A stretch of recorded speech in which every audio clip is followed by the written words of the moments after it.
I just want to start by thanking everybody for and welcoming you to the this FinPath University course. It's a financial wellness course, and today this topic is about our 5 tips to maximize your paycheck for this year. We're really excited. Daryl and I are both really excited to be presenting this topic to you. As we know that with the events of 2020 and the pandemic and everything that's gone on, you may be in a position where your income has potentially fluctuated, and maybe that's because of less hours on your part, or maybe you have a spouse whose hours were affected and so forth. But there's going to be potentially things that are going on, and what Daryl and I often talked about is how much money you make is one part of the equation, but it's also about how much money you keep on the back end to make sure that you're in developing ways that we can prioritize that money so we're making the most out of our paycheck. So we're really excited to share that information with you today. Just a quick introduction. I'm Matt Escalante. I'm a certified financial planner, senior director of institutional services here at TCG, and help kind of operate and run the day-to-day of the FinPath Financial Wellness Program. And then with me as well on the screen, we have Daryl Smith. Daryl is a CPFC, a certified personal finance counselor, and has worked across the board with having coaching sessions with hundreds of school district employees related to different areas of personal finance that are really, really quite important to them. So we do have just a couple of housekeeping items before I pass it over to Daryl to take care of the topic at hand for today. One, I just want to let everybody know that this presentation is being recorded, and we will be pulling it together, making some final cut edits, and then we will be sending it out to the email that you registered to, so you have a copy of this presentation on hand that you can refer back to. Second is that we're going to cover a lot of information today. We welcome everybody to use the Q&A to submit a question. You can also use the chat if need be, but oftentimes the most efficient way to answer a question is to use the Q&A function. And I will be monitoring that along the way. If there's a really relevant question, I may interrupt Daryl to help us answer that. If not, we'll wait and we'll answer some of those at the end of the presentation. So again, just want to thank you all for being a part of this presentation today. And Daryl, thank you so much for leading the conversation. And why don't you get us going? Awesome. Thank you so much, Matt. Welcome, everybody. I'm glad you could be here today. Really appreciate you taking the time out of your busy day to meet with us. So, I just kind of want to start with, thinking about, a new way to look at your money, creating a budget, to achieve your cash flow goals for your future. It's really important.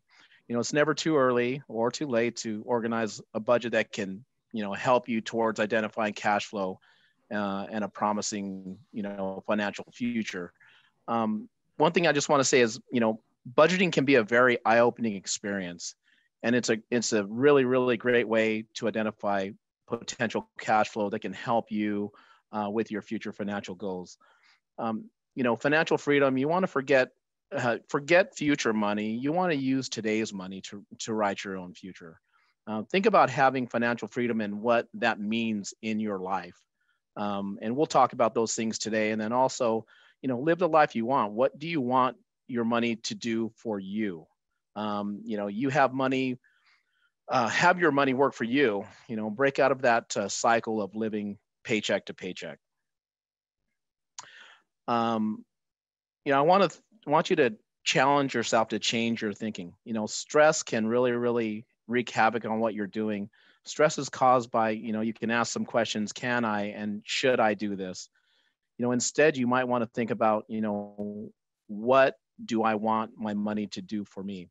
So in today's session, we're going to talk about these 5 tips. And, I'm not going to go into detail on this slide, but just to give you a highlight, we're going to talk about tip 1, giving every dollar a job. Tip 2, embracing your true expenses. Tip 3, rolling with the punches. Tip 4, aging your money, and we'll have more on this later. And then also tip 5, last but not least, just taking advantage of your resources that are available to you. So, tip 1 is, we're going to give every dollar a job. In this section, we're going to cover, we're going to challenge your assumptions. We want you to think about embracing your true expenses. We want you to look at credit cards in a new way. And just because you bring more money in, like Matt said, you want to use it wisely. So, you might have a second job or a side hustle, but bringing that money in, how are you taking advantage of that particular situation? So let's start with challenging your assumptions. So, separate honest to goodness obligations from habits disguised as necessities. Think about your car. Is it an obligation or necessity? Some folks have a car, it looks great, but the payment is really killing them. They went out and they spent a little bit more, got the nice rims and all that good stuff. Identify what your obligations versus your necessities are. That's really important. You want to question your habitual reactions to what you assume is an obligation. Do you really need Netflix, Hulu, Prime, DirecTV, and cable? That's a lot of television watching. Ask yourself, when's the last time, I had a chance to read a book for a few hours? Or, I got my kids together, I think over the holidays, we played some Scrabble. That was something I hadn't done in years. And the other thing that's really good for the new year is, improving your health. So exercising can take a big chunk of that couch potato time off of your hands and, put some of that money back in your wallet. You want to try to let stress be a barometer for you. Are your bills causing you stress? Find ways to scale back until you have a comfortable margin between what you've earned and what you spend. If you are stressing about money, that should ring a bell for you, or a light switch should go on, which is going to tell you that you probably need to take some action. Everybody can do something to shrink their spending. So embracing your true expenses, is a really, really important part of this tip. Periodic expenses, they tend to sneak up on you. If you plan for them, you have the money set aside to cover the periodic expenses and any obligations that you might have. A lot of times we get into trouble, like an insurance payment might sneak up on us. It's $600, $700, $800 for our auto insurance that you pay every 6 months. If we haven't, taken the time to put that money away, maybe, $100 each month for those 6 months. So when that bill does come, we've got the money there to cover it. So break down your bigger expenses into monthly installments. That'll help you with less stress and have that money available for you. I think you'll feel a lot more comfortable if you do that. The other thing is you want to budget for the known and the unknown. Unexpected car maintenance is going to come at some point in time. You blow out a tire, you run over something, you blow out 2 tires at the same time. Or, a known expense like auto registration fees. They can come suddenly. So if you're, just be prepared. That's something you should prepare for. If you're taking the time to identify all your true expenses, this can be really an eye-opening experience. You'll know exactly what to do, how much to save, how much to put away. So also in this section, we want to really think about a new way to look at your credit cards. Credit cards are not the problem. Maybe it's you. You have to ask yourself that question. How do I use credit cards? Is it me that's causing the problem with credit cards? Think about using credit cards to your advantage by being disciplined in your use. Statistics show that you are 10 to 15% less likely to make a purchase if you have to transact using cash versus credit. The reason why it's a tangible thing, money is physically leaving your hands. It's psychologically more difficult to part with cash than it is to pay with credit. Cashback rewards or points are a nice way to accumulate value and reward yourself for your disciplined spending habits. Cashback or points are a great way to treat yourself without creating more debt for yourself. If you're disciplined, it's like having free money that you've created for yourself for your own personal use. It's a kind of a way to treat yourself if you do that. Always pay the balance in full when your bill is due. Only paying the minimum payment erodes any of those rewards that you've worked so hard to accumulate. So, it's really important that, you think of a credit card basically like a debit card. Only use it if you have the cash to cover that particular expense. If you apply these concepts, credit cards can really be a tool that you control and work to your advantage. Bring in more money, but use it wisely. Do you have a side hustle? Some people nowadays are doing Uber, selling things on eBay, have a YouTube channel. Maybe you're into real estate or consulting. These are really good ways to generate more income.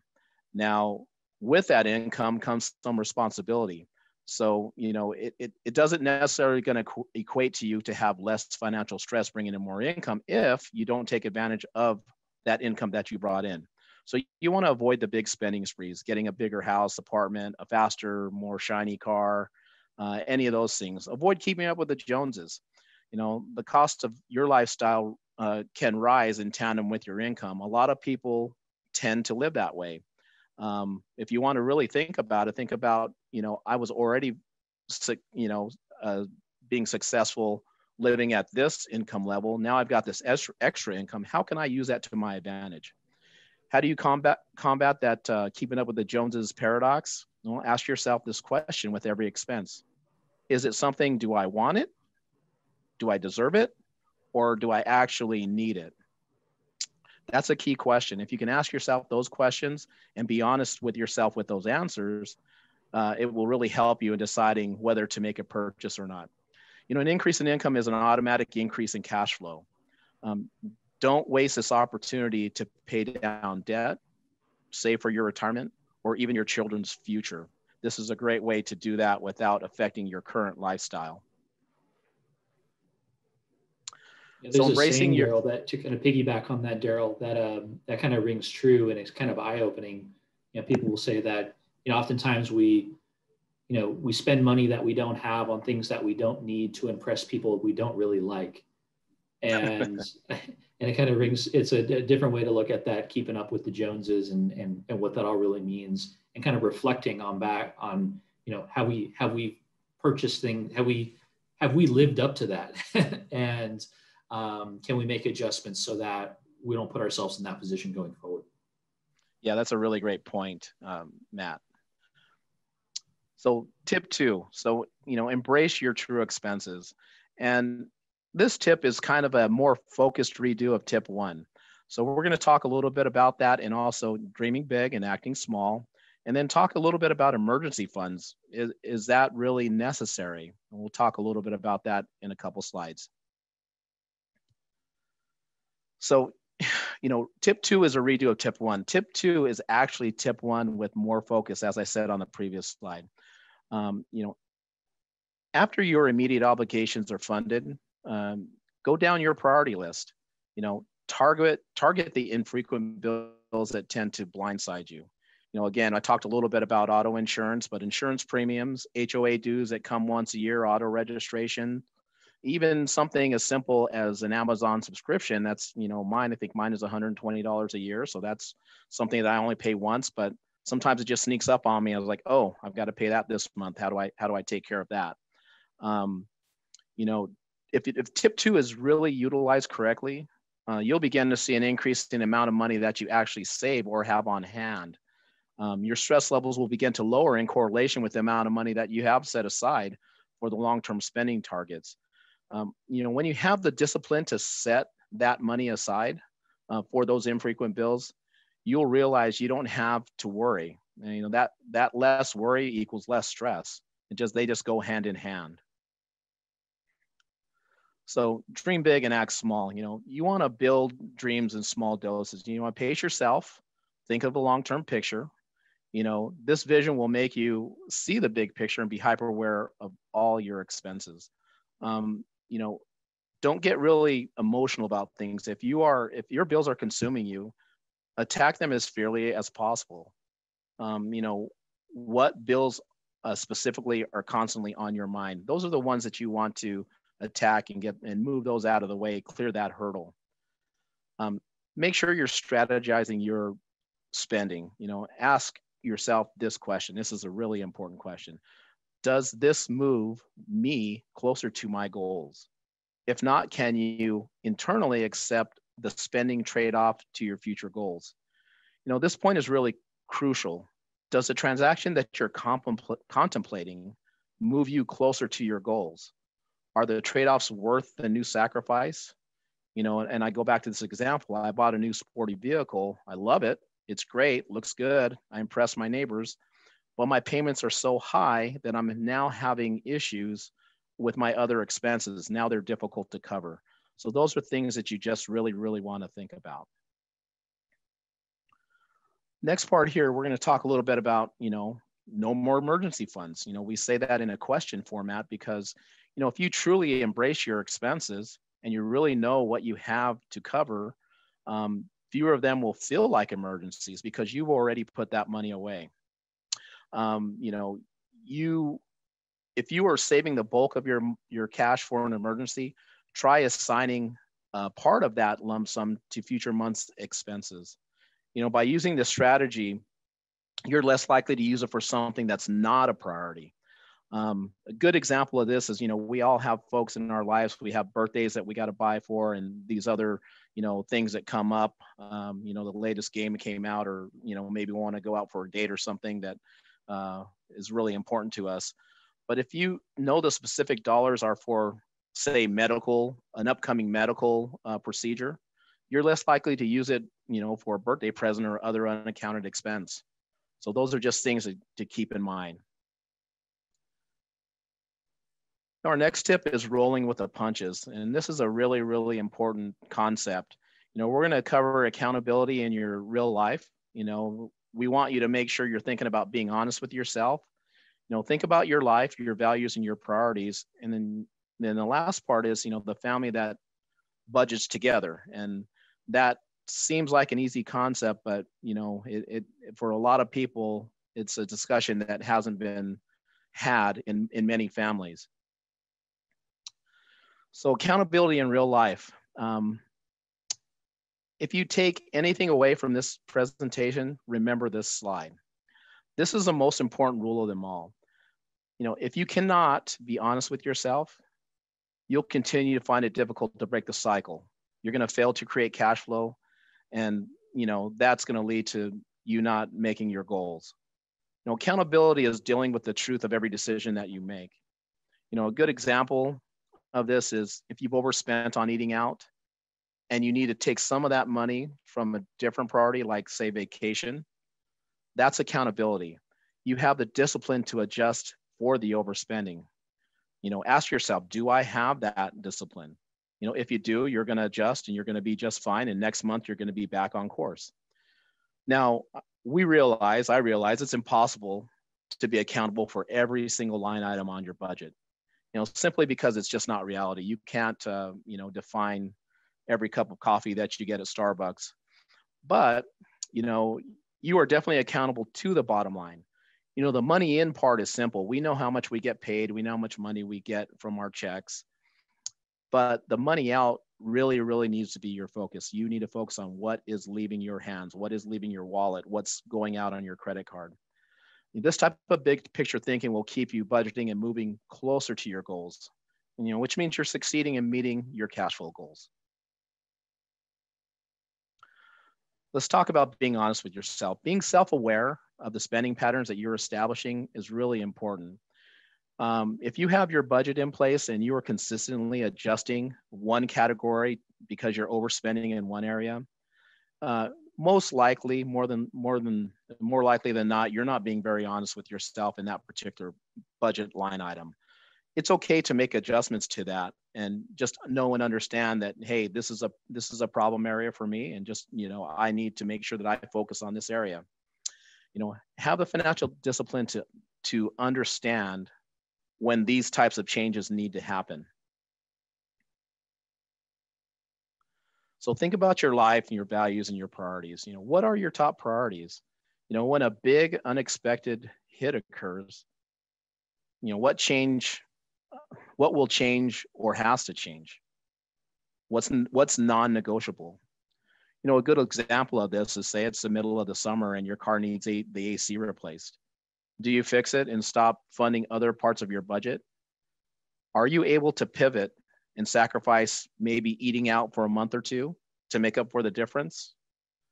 If you were disciplined before the AC went out, you already have had that money set aside for this unexpected emergency.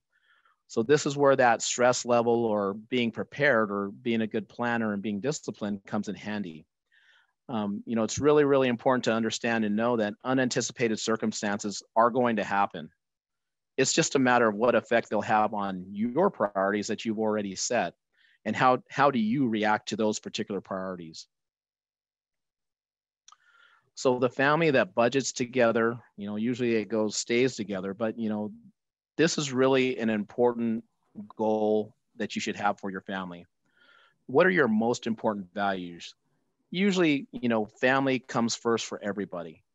You want to make sure that, first of all, that you can, feed and clothe and keep your family, healthy and safe. With that, you're going to have covering them for insurance and the things that they need to be healthy, having them have nutritious meals available for them. And then the security part is having a home, a place where they can be safe, where they can lay their head. Well, when an emergency happens, if those are your top three priorities, you must have a clear approach to how to handle the oncoming emergency.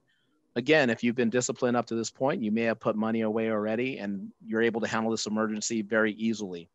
But having a clear understanding as a family is key. So discussing this with your family is, the thing that you want to really, really think about doing. This seems like a no-brainer, but having a team approach works so much better. Getting everybody on board with the plan so that when the sacrifice is actually needed, it's not a big deal because they were part of the planning process. You have already planned for this. You've got this under control. You've handled it. And Daryl, I love that concept of, even from the downstream effects of it, we often talk about, when we grow up, we either are taught good financial habits, bad financial habits, or no financial habits at all.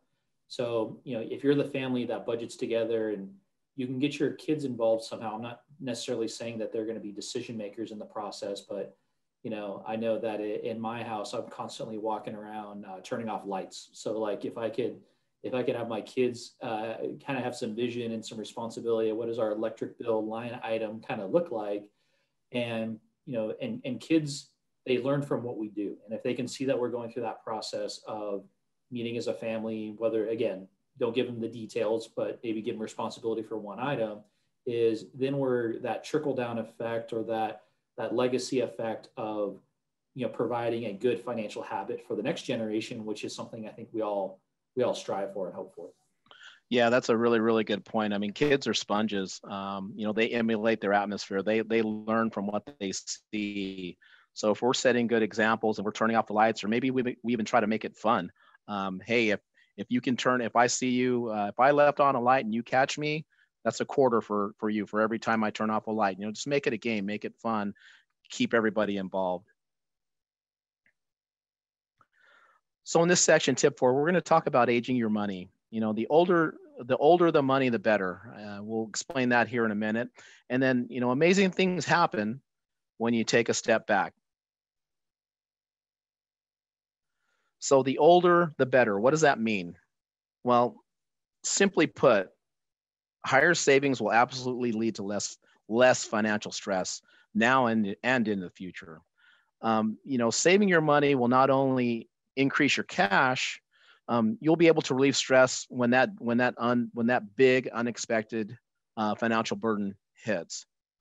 If you're spending your money that you've earned yesterday or 5 days ago, you're considered living paycheck to paycheck.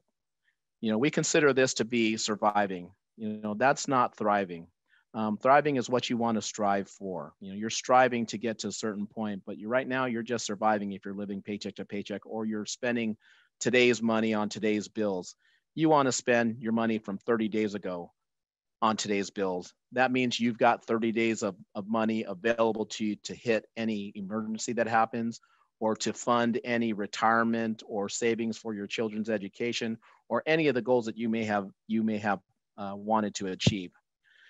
Living paycheck to paycheck by choice can be an achievement if you've assigned every dollar a job. if you have an emergency savings fund and you have your debt in check, this actually equals success. As a matter of fact, for most people, this should be their goal, because you know exactly where where all of your funds are going, and you are comfortable with a job that you've done to identify needed allocations. That's your definition of creating cash flow. You have achieved an excess cash flow to address any situation by your choice. And again, that's the living check to check by your choice. So when you do achieve that, you are now using older money. You have conquered, this part of your life.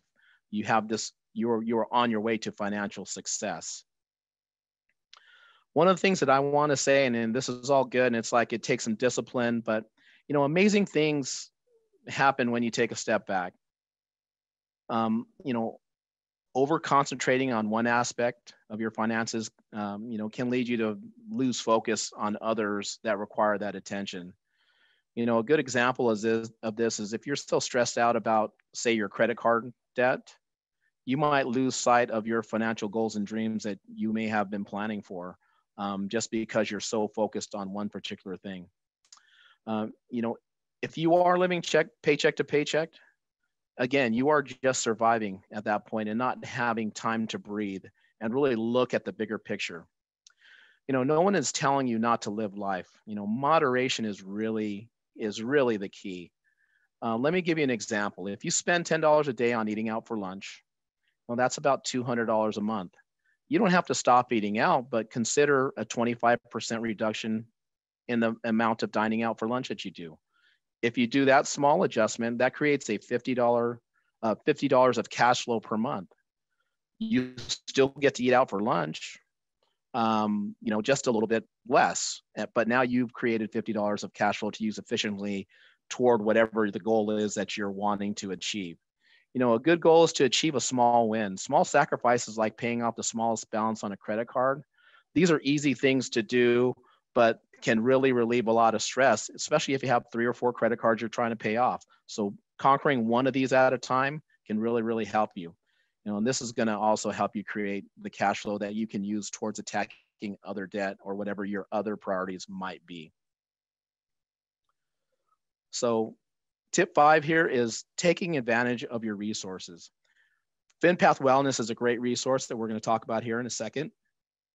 Financial coaching, which is something that I'm very passionate about and can help you with. And then staying in the game, and I'll explain that when we get to this slide. So I don't know if you know this, but you have FinPath as a free resource. By the way, did I say free? Your district is supplying this for you. There is no cost on your part. So, if you take, in FinPath, you can take a quick survey and get your financial wellness score. With that financial wellness score, it's going to tell you where you're doing well in your finances and where you might need some focus on your finances. With FinPath, you can also view this presentation and other financial topics. Those are all at your fingertips. You can use it to schedule and meet with a financial wellness coach like myself, to discuss whatever your financial situation is or whatever help you need to get you and keep you on track. So these are a lot of things that this offers. Matt, I know you're real passionate about this. Is there any of the benefits of FinPath that you'd like to add to those that I've already listed? Yeah, for me, it's the big thing is going in there, and what the platform allows you to do is go in and learn about a topic before you engage. So if you're uncomfortable with it, get some knowledge under your belt so that you're a part of the conversation instead of the conversation happening around you related to that topic. Definitely go in and take the assessment from the standpoint of sometimes we don't have that kind of self-awareness of the issues that we might be having, or even if we're not having issues, but where do we go to next in order to propel ourselves towards whatever goals that we might have. And the assessment really helps to narrow down where that next step is. And of course, for me, I think the most important thing from an accountability perspective and a guidance perspective is connecting with a coach to help you kind of work through a game plan, have ongoing conversation about it, and being able to, if you're that person that is surviving, moving up to a place of thriving. And if you're already thriving, is get you closer to that future goal that you might have, which could be retirement savings or college funding for a child or a grandchild, whatever it might be. It's going to kind of propel you and fast track you. It's that boost that you need in order to get to whatever goal that you need. Yeah, this is a great resource, and I really, really urge everybody to, if you haven't already logged on, to access this platform. I think you'll be surprised in how helpful and all the resources and things that are at your fingertips that can really, really help you educate yourself and open up some questions that you might have for myself. So one thing that I want to stress is, I want to give some advice. Stay in the game, stay motivated. When you feel like quitting, don't. Reach out to a financial coach for help. That's me. Take a step back, breathe. Give yourself some room. Drink some coffee. Brewed at home, of course, because you want to keep those expenses down. Set realistic plans. Don't demand too much of yourself. Set realistic goals, and reevaluate them later on. This process is just that, a process. Change does not happen.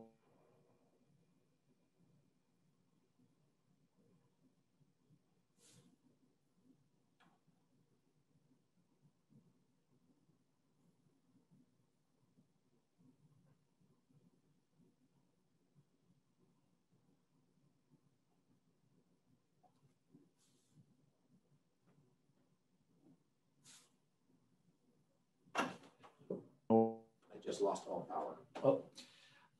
We may have lost Daryl's power and his audio, but the point here is valid, that we want to make sure that everybody's going through the process of again, staying in the game, making achievable goals. It's that old saying that perfect is the enemy of the good, from the standpoint of let's get some type of progress going, reevaluating, adjusting, and then pushing forward as much as possible. So I don't have control of the slide deck. I just want to give everybody the update as we kind of close out here is, definitely access the financial tools at finpathwellness.com. That'll be the place for you too. It looks like Daryl's back.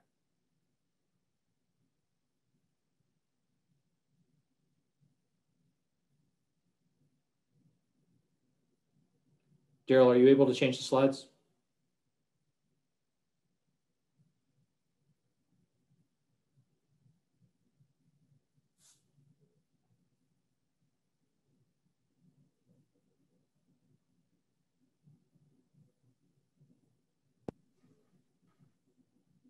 Hey, Daryl, we got your audio now. Okay, can you hear me now? Yeah, we can. So sorry about that technical glitch there. I'm not sure what happened. My computer decided to do a reboot right in the middle of everything. I lost all contact, so I'm not exactly sure where you're at, Matt. We were just moving on to the next slide and just going to start to end the presentation and just give everybody the resources that they need. Awesome. Okay. So I promise while we're in a financial coaching session, I'm not going to lose power like that. And we're going to be able to talk to you. So here's my contact information. Again, I'll leave this up here for a second, but we will get this presentation out to you. So you'll be able to view all the slides and get all the information. But I just want to let you know that I can help you with things like creating a budget. I can give you guidance and resources. I can help you know and understand how credit works. I can help you structure a plan to move forward, towards whatever your goals are. I want you to know that your goals are my goals. I'm here as your personal money cheerleader. I'm here to help you achieve your goals. Your success is my success. And I'm just going to reiterate this. By the way, did you know that this is a free benefit provided by your district? That's something that I really, really want to stress. So there's nothing that you have to come out of pocket for. We want to help you. We want to help you get to where you need to be. Your district believes very, very strongly about the opportunity for you to have this benefit. And, that's why they brought us on board to partner with them to get this education out to you folks. I'm not going to go through the lawyer talk here, so I'm just going to leave that on there for a second. But Matt, I think we're at the Q&A part of the presentation. So do we have anything that's come in on the Q&A?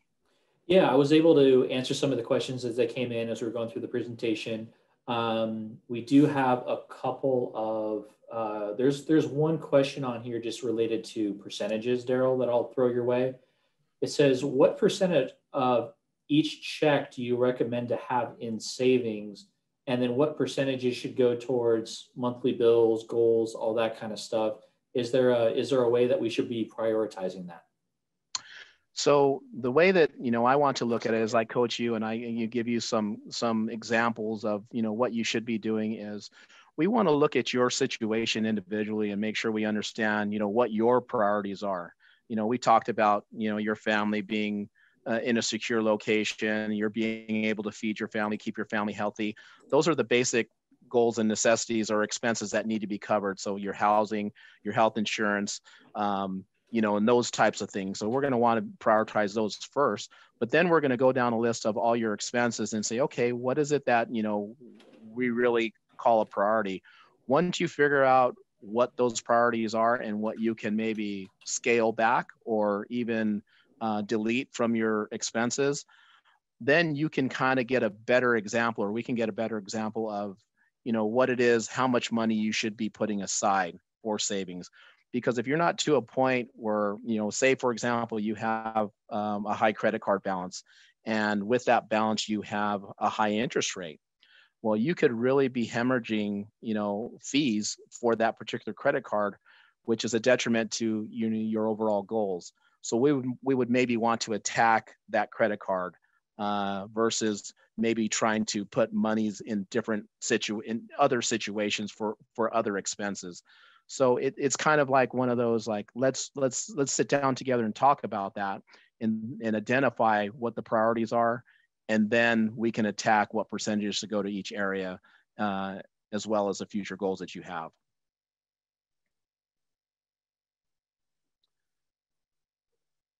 I think that the next question was, do you work with retirement funds and starting this process?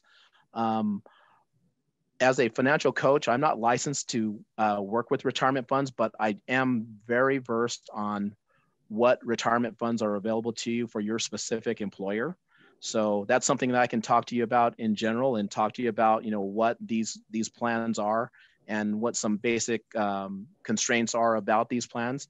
But, as far as our company is concerned, we do have specific folks who are licensed to do that. And we can always get you in touch with somebody who can give you these specifics, nuts and bolts, and investment allocations, different types of things like that are going to require, some in-depth question and answer session. We did have a question that came in about how they can schedule a personal visit with a financial coach. We have just here on the screen right now, by going to finpathwellness.com/coaching, that will allow you to schedule a one-on-one visit if that's something that you would like to do.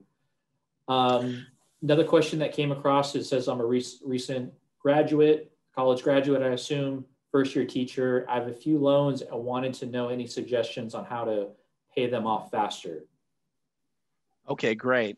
So there are a couple of student loan forgiveness programs that are out there. This was loan forgiveness, correct? Was that right? Well, the question is about how to pay them down faster or more quickly. But I think that definitely ties into the concept that you're about to discuss. Yeah. So one thing that's really, really important, or I want to kind of like say as like a precursor to like answering this question, is that one of the things that's happened, in our country that's going on right now, we have a different regime change that's happening. I don't like to get into politics, but the oncoming administration has talked a lot about student loan forgiveness and reform. So depending on how much your debt is, they're talking about doing $10,000 in forgiveness. Now, if that passes with the new administration, that's going to be something that will apply to almost everyone's loans. And they've even talked about expanding it to different types of loans, even on the private side. Now that hasn't been set in stone, but it's something to think about. With that in mind, there are two forgiveness programs that are out there. One is public service loan forgiveness, which has a little bit less restriction on the qualifications for being able to qualify for the loan forgiveness programs. And the other is the teacher loan forgiveness, which is a little bit more strict. You have to be a certain type of teacher. You have to work at a Title I school. There's some other criteria that you need to have. But those are things that we definitely could discuss in a coaching session to get real specific about that in your particular situation. Also, they have to be certain types of loans. And then there's also other options of consolidating loans to make them qualify for loan forgiveness. So there's a lot of information that goes along with that probably right now, we could have a whole seminar on that particular topic, and which we have done in the past, but that's something that you want to sit down and let's have that discussion. There's another question that came in, and I won't necessarily get into the specifics, but this individual is talking about being close to retirement. They have a lot of money just in like, sounds like standard savings, not necessarily retirement. It's kind of that give and take about putting money away for a specific goal, and then the liquidity of having money available in case there's a loss of job or loss of salary. Daryl and I often talk about the difference between savings and investing. I mean, they're kind of two separate concepts. So making sure that that you do have enough savings on hand. The form that of the emergency savings, for instance, if there's an emergency expense, having that $1,000 that's liquid, so you can pay for the refrigerator goes out, the kids end up in the urgent care, need new cars on the tire, or tires on the car because there's an issue there. But then there's also the concept of having 3 to 6 months of just liquid cash available, so that if there is a loss of income, you can cover that. Generally, we recommend that if you're in a dual income household, you have at least 3 months. If you're a single income household, having at least 6 months to cover your bills for, again, in the loss of a job and loss of income. I think once you get that in place, then you can take the money kind of in excess that you might have, or the money that you want to start putting away. Now you can start considering investing that money for the long term, for goals like retirement, college funding, things like that, that are going to be important to you. But definitely prioritize that section of it where it's the emergency savings for unexpected expenses and for loss of income, so that, again, if you're prepared on the front end, you're being proactive, you don't have to be reactive on the back end and scramble and potentially develop debt and put yourself going backwards.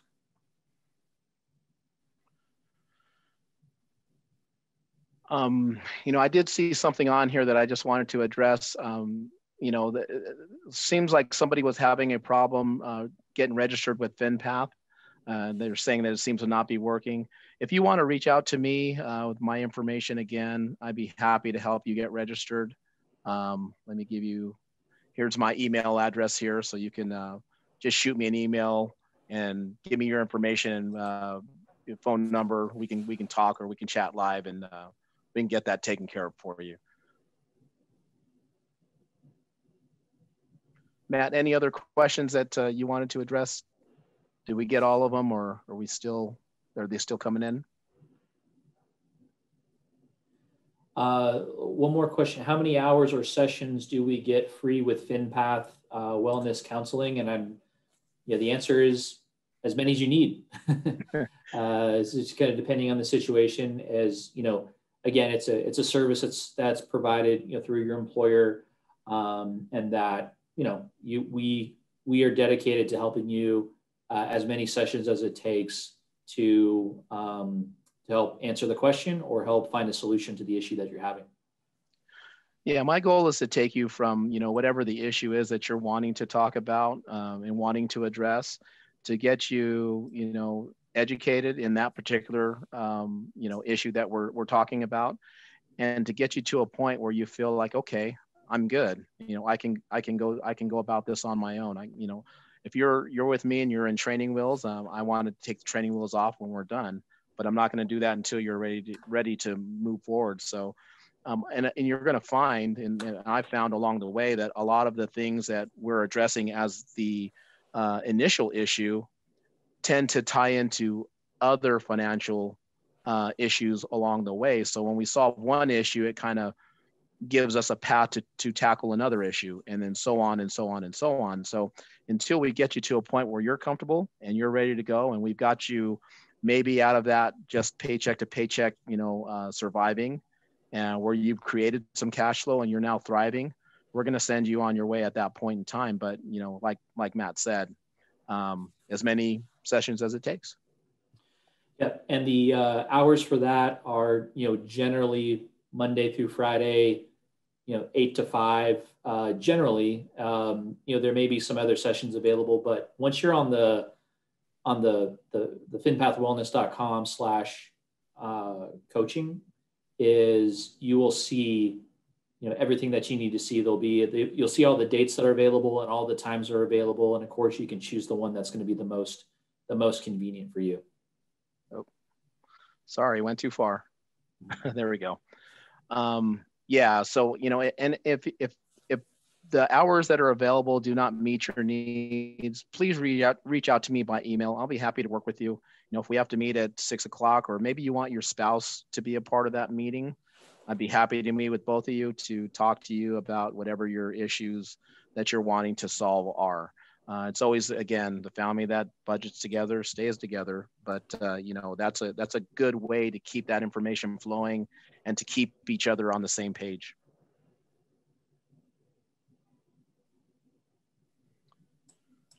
Any other questions out there that we did not address? Well, there may be some folks typing, Daryl, and maybe we'll give it another a minute to kind of hang on the line. For folks that don't have questions, we really appreciate you being a part of the presentation today and kind of listening to what we have to say on this matter, and kind of seeking out some support. So, very, very thankful for you to join us. We did have a question that came. It says, do you eventually sell products? The answer to that is no. We don't necessarily have a product to sell you, so to speak.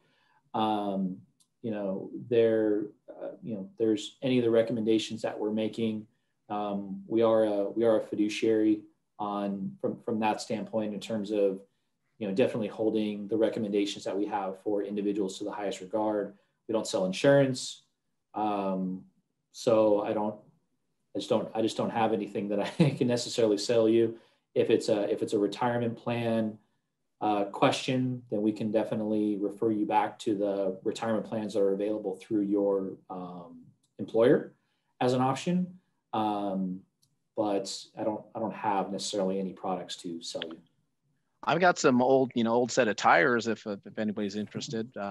No, but seriously, I'm here to coach. I'm here to help you. I'm here to help educate. So again, our goals are your goals. So whatever your goal is that you want to accomplish, we're going to try to see if we have a solution for that, and try to, provide some structure and, help you along the way to get to wherever it is that you want to be. So yeah, we're not here as sales folks. We want to make sure that, you get to a point where you're in the position that you can go buy something if you want to. You can go buy some retirement. You can go buy some savings. You can go do some of that, and be educated when you get there. Really good question. And the one that just came through says this individual is fully invested in TRS, so they're eligible to retire. It's asking if I'm eligible to retire from TRS, do I still need 3 to 6 months of emergency savings?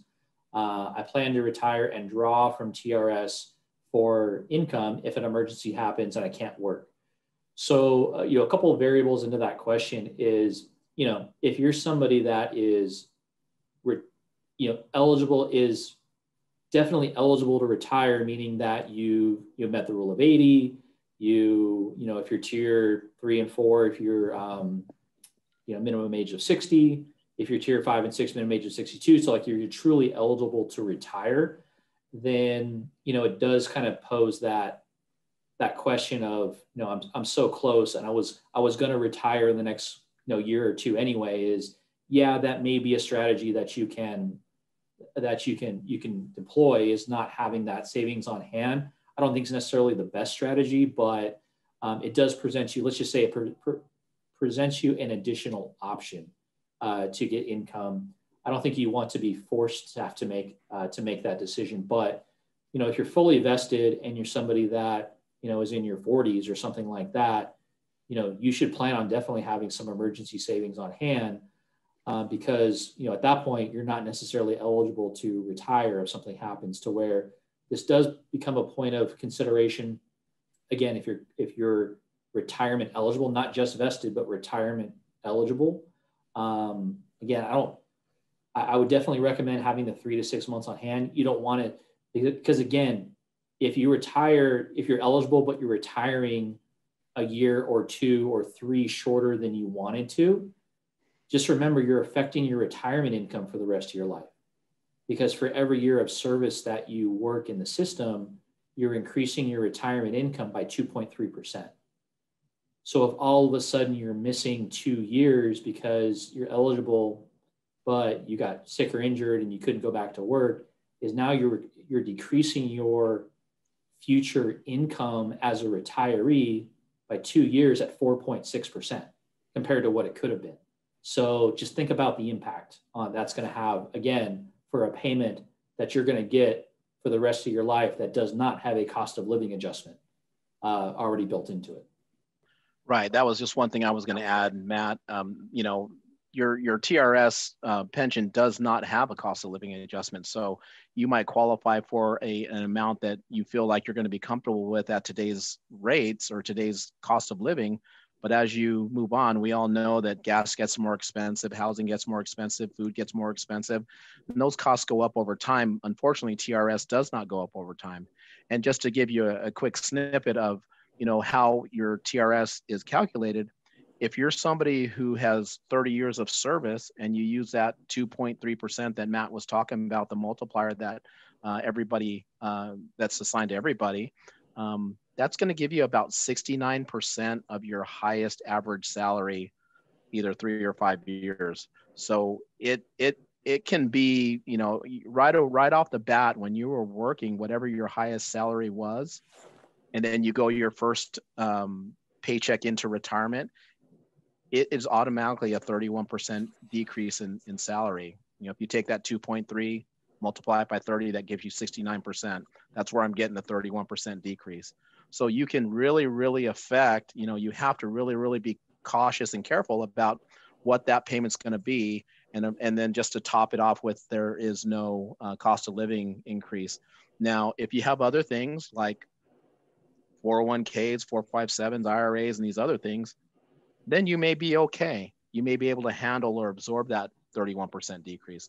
But if you don't, those are things that you want to talk to somebody about and make sure that, you have that emergency fund in place, because you may not be able to, get through an emergency that does come about. I would just say for housekeeping that if you don't have a question, you're welcome to sign off. Of course, Daryl and I will have the recording of the presentation. It will be hosted inside of the FinPath platform as well, so you can access it there. Plus, we'll send it out to everybody that's registered. We'll just keep rolling on some of these questions since you're asking them. There was the follow up about the recommendation of product. If we sell products, this was a follow up to that. Is if somebody's looking for something for retirement outside of their group retirement plan, so like an IRA, an individual retirement account, whether that's Roth or traditional, is we can definitely sit with somebody and talk about the benefits of that. We can definitely talk about different places where you can secure an IRA. It could be at a place that's self-service, like an online platform like TD Ameritrade or Charles Schwab. There's Vanguard, there's Fidelity. There's definitely ways where you can secure one of these types of accounts on your own. IRAs are pretty plentiful, or they're kind of out there at your local bank or credit union. I'm sure they offer an IRA option. My advice to you would be really be aware of the fees that you're going to be paying for the account, plus the fees that you might be paying for the underlying investments inside of the account. So ask a lot of questions around that, and just know how that thing works. How do I get into it? How can I get out of it if I don't like it? That's a big question as well. And just make sure that you are asking those questions. Yeah, that's great. Hey, Matt, I wanted to tackle this one. It was kind of related to the example I gave with the 30 years at the TRS. So question was, don't you hit the max on the TRS multiplier at 30 years? Actually, that's not correct. I think you go up to 41 or 43 years, and that's where you're going to be at 100% with the multiplier. So you could work for a long time. Most people don't want to work that long. If you do and you love your job, more power to you. But most people, I think the average TRS benefit pays out at about, is it like 21 years or 22 years, something like that? Yeah, absolutely. It's the same 2.3%, whether it's your 5th year or it's your 50th year. It's going to be the exact same multiplier. I guess the question then becomes, so if you have 30 years times 2.3%, I guess you're looking at 69%, right, of final comp. So you wouldn't necessarily be maxing out there. So like Daryl said, it's in your low 40s in terms of like 41st or 42nd year, where you would potentially, if you worked that long, would potentially get 100% of your income replaced in retirement. But I mean, you can go above 100%. You could go, if you kept working and you worked for 50 years at 2.3%, you would be obviously above 100%. If you wanted to work that long, they will pay you above the 100% if you earned it. Yeah, that is correct. I wanted to address this question. Do you have to sign up for this presentation before you can sign up for counseling? Other teachers I know might want to contact you for counseling. The answer to that is no. You can just, if you would like to give them my information or direct them to, when you do get this presentation after we send it out, just go ahead and forward this information to them. Again, my contact information's on there, but feel free to have them reach out to me, or use this www.finpathwellness.com/coaching, and give them that web address. They can sign up there. There's a calendar. They can pick a time and a date that's that works for them, and we'll have a coach available for them at that time. Absolutely. Well, Daryl, we're just about at the hour mark with the presentation and all the Q&A, and just really, again, appreciate everybody hanging on there and asking all these great questions. If you have an individual question, if you'd like to schedule some time with a financial coach, it'll probably be Daryl, then we really welcome that, and we're happy to dig into any of these questions a little bit more in depth, again, to make sure you have the answers that you need. Definitely recommend going to finpathwellness.com/coaching to schedule that time that's convenient for you. And it could be a phone conversation. We do that through Zoom. We can do it, again, whatever's the easiest way for you to connect and move forward with getting the assistance that you need. Well, everybody, I appreciate you coming out today and giving us your time. Thank you, Matt, for everything and answering the questions and being the moderator. And I just wanted to say, I appreciate everybody being here, and I hope you guys have a good evening.